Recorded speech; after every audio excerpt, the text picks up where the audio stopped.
Senior Commission Official Announcement.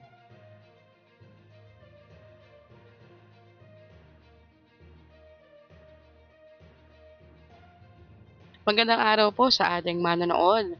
Narito ang isa sa opisyal na anunsyo ng NCSC.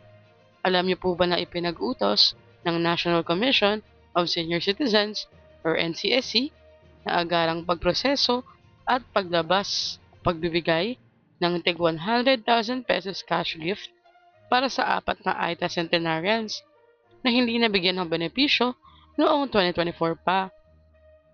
Layunin nitong maklear ang natitirang backlog matapos mailipat sa NCSC noong 2025 ang pagpapatupad ng Expanded Centenarians Act or RA 11982 mula sa DSWD.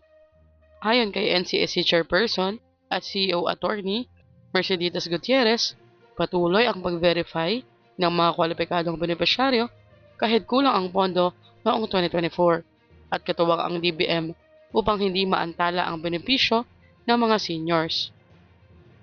Noong 2025, nakapaglabas na ang NCSC ng mahigit 2.8 billion pesos na cash gifts, kabilang ang mga naantalang release or delayed release noong 2024 na may mahigit 96% budget utilization rate.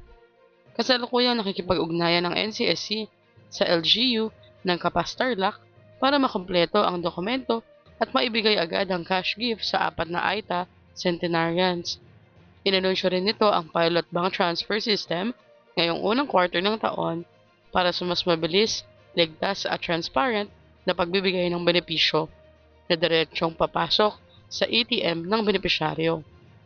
Pinalalakas din ng NCSC ang impormasyon para sa seniors sa NCR sa pamamagitan ng radyo. Nilagdaan noong February 4, 2026 ang MOA sa PBS-BBS para ibalik ang programang Golden Heart, Puso para sa Seniors. Magsisimula ang Season 2 sa February 13, tuwing Biyernes 2 to 3 p.m.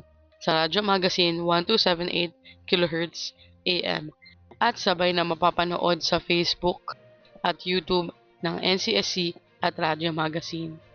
Ano ba ang masasabi nyo sa mga ginagawang ito ng NCSC para mas matulungan ang maraming senior citizens? I-comment na sa baba. Hanggang dito na lamang po muna. Ito ang Chas Infos and Updates. Like, share, and subscribe para kayo ay updated. God bless po and have a nice day.